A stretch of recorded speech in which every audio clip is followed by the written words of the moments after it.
సిద్ధి నుండి మనం అన్నా హజారే గారు ఏదైతే మాట్లాడారో రాలేగాం సిద్ధి నుండి అన్నా హజారే గారు మాట్లాడింది మనం విన్నాం. కేవలం లిక్కర్ స్కామ్లో ఇరుక్కున్న తర్వాత అనేక మార్లు నేను చెప్పాను, ఎప్పటికీ అతను వినలేదు. ఈరోజు మూల కారణం అదే అని చెప్తున్నారు. అంటే ఇంకొక విషయం ఏంటంటే ప్రధానంగా అన్నా హజారే అరవింద్ కేజ్రీవాల్ ఎప్పుడైతే ఆమ్ ఆద్మీ పార్టీని తర్వాత అంటే పదయాత్ర చేసిన తర్వాత వీళ్ళు వ్యవస్థాపించారు, తర్వాత అన్నా హజారే పక్కన పడి వెళ్ళిపోయారు. తద్వారా కూడా ఆమ్ ఆద్మీ పార్టీ మీద పట్టు కోల్పోయిన తర్వాత అరవింద్ కేజ్రీవాల్ మొత్తం పట్టు సాధించిన తర్వాత బ్రహ్మాండంగానే చేశారు. కాకపోతే ఈ ఏదైతే స్కామ్స్ బయటపడ్డాయో తద్వారా ఆయన ఇమేజ్ మొత్తం దెబ్బతీసినట్టుగా చెప్తున్నారు. ఈ విషయంపై ఒకసారి మనం బీఆర్ఎస్ నాయకులైనటువంటి బొమ్మన రామ్మూర్తి గారి దగ్గరికి వెళ్దాం. రామ్మూర్తి గారు ఇప్పుడు ప్రస్తుతం చెప్పండి, అసలు ప్రధానమైన కారణాలు ఏదైతే కేటీఆర్ ఏదైతే ట్వీట్ చేశారో, కేటీఆర్ ట్వీట్ చేసిన వరకు రాహుల్ గాంధీ ముంగటుండే నువ్వు బీజేపీని గెలిపించావు కదా, హ్యాట్స్ అప్ టు యూ అని చెప్పారు. ఈ విషయంపై అసలు వాస్తవానికి అదే విషయం ఇక్కడ కూడా వర్తిస్తుంది. తెలంగాణలో కూడా అతను పూర్తిగా ఓడిపోయారు, కాంగ్రెస్ను పట్టం పట్టింది ప్రజలు. ఆ సమయంలో కేటీఆర్ ఆ విషయం చెప్పడానికి మూల కారణాలు ఏంటండి?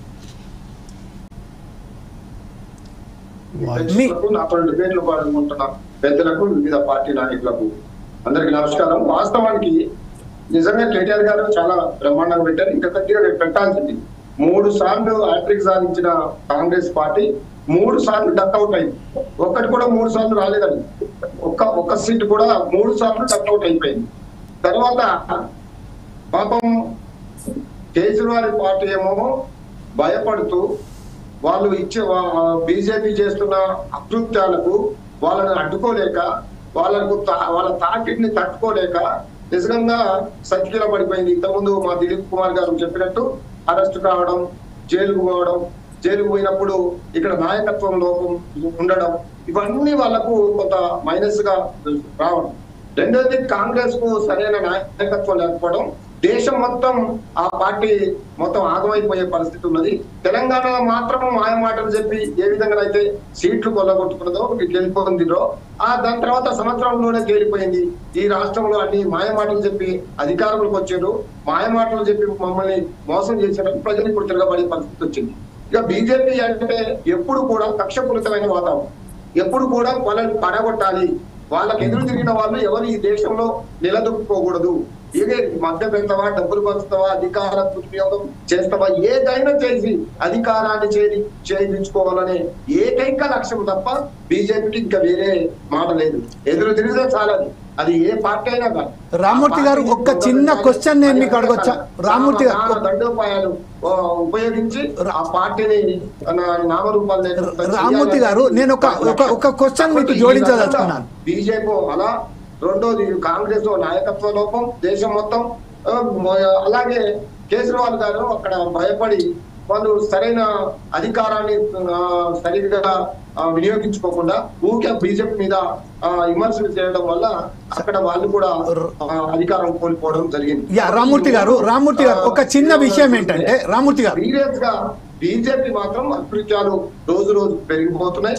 మరి ఏం జరిగిందో ఇంకా మనకు రిజల్ట్ కంప్లీట్ అయినట్టు కనబడుతుంది.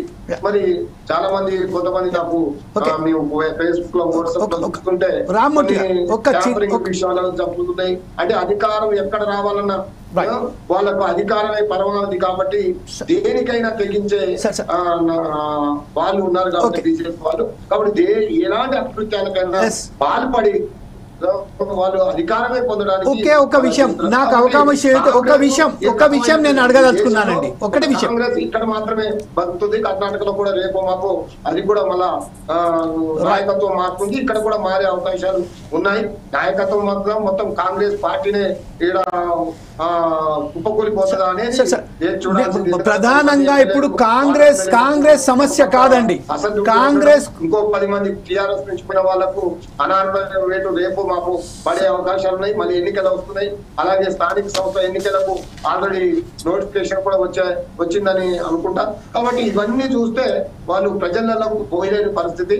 కాబట్టి ఈ దేశంలో కాంగ్రెస్ ఇక గడిచిన చరిత్ర అని చెప్పుకోవచ్చు. సార్ ఒక విషయం చాలా క్లియర్ గా మీరు చెప్తున్నారు, చాలా వాస్తవం అనుకుందాం ఒక విషయం.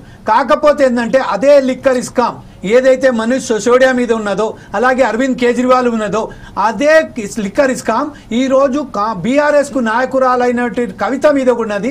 కవిత కూడా అంటే కొన్ని నెలల పాటు జైల్లో ఉన్నారు. కాబట్టి కేటీఆర్ గారు ఈరోజు ఏదైతే ట్వీట్ ఇచ్చారో ఆ ట్వీట్కు సంబంధించింది మీరు మాత్రం చెప్పండి. ప్రస్తుతం కాంగ్రెస్ ఏం చేసిందా? కాంగ్రెస్ కూటమిలో భాగస్వామ్యమా కాదా? కొన్ని బీజేపీ చేసిన దుర్మార్గ ప్రచారాలలో ఇది ఒకటి. అక్కడ ఏం జరిగింది? కేసు లేకున్నా అయినట్టు, లేదా డబ్బులు ట్రాన్స్ఫర్ కాలేకుండా అయినట్టు మసిపూసి మారేడుకాయ చేసి అధికార బలంతో ఒక సోషల్ మీడియాలో కానీ ఈ దేశంలో ప్రజలందరినీ ఒక మభ్య పెట్టే ప్రయత్నం చేసి దానికి కరెక్ట్ వాళ్ళకు ఈ విషయంలో దేశం మొత్తం ఏం కాదండి. గఫూర్ ఇదే విషయంపై భవిష్యత్తులో కాంగ్రెస్ మొత్తం అంటగలిసిపోతుందో అలాగే బీజేపీ కూడా మహిళ పెరగవచ్చు. తర్వాత మొత్తం మళ్ళీ కుప్పకూలిపోయే చాలా రాజ్యాంగ వ్యతిరేక నిర్ణయాలు, ప్రజా వ్యతిరేక నిర్ణయాలు తెలంగాణ లాంటి ప్రాంతాల్లో కొన్ని చాలా రాష్ట్రాలలో వాళ్ళు అధికారంలో రాష్ట్రాల్లోనే వాళ్ళకు కూడా వెనకంజ స్టార్ట్ అయింది. వీళ్ళు సరిగ్గా లేకపోవడం, వీళ్ళ నాయకత్వం అక్కడ లేకపోవడం, వీళ్ళు ఇప్పుడు సిసోడియా లాంటి వాళ్ళు, కేజ్రీవాల్ లాంటి వాళ్ళు, రామ్మూర్తి నాయుడు గారు ఒక విషయం ఏంటంటే తర్వాత ఒక సమన్వయం కాంగ్రెస్ కు సంబంధించింది కాంగ్రెస్ ఇప్పుడు సమస్య పోటీ లేకపోవడం ఇప్పుడు ఇంతకుముందు పెద్దలు అన్నట్టు కర్నూలు సాగుకు 100 కారణాలు అన్నట్టు అలా కేజ్రీవాల్ గారి పార్టీ ఆప్ పార్టీ అక్కడ ఓడిపోవడానికి కారణం. పరిస్థితి ఒకసారి మనం గఫూర్ గారి దగ్గరికి వెళ్దాం. గఫూర్ గారు ఈ రోజు ప్రాంతీయ పార్టీలకి రాజ్యం అవుతుంది, ప్రాంతీయ పార్టీలకి శక్తి వస్తుంది, ప్రాంతీయ పార్టీలే ఈ దేశాన్ని ఏదే అవకాశాలు కూడా మెండుగా కనపడుతున్నాయి. ఎక్కడో ఒక దెబ్బ పడుతుంది, అది బీజేపీ కూడా స్టార్ట్ అయింది. Okay right. ఇదే ప్రస్తుతం ఏదైతే మన మూర్తి గారు ఏదైతే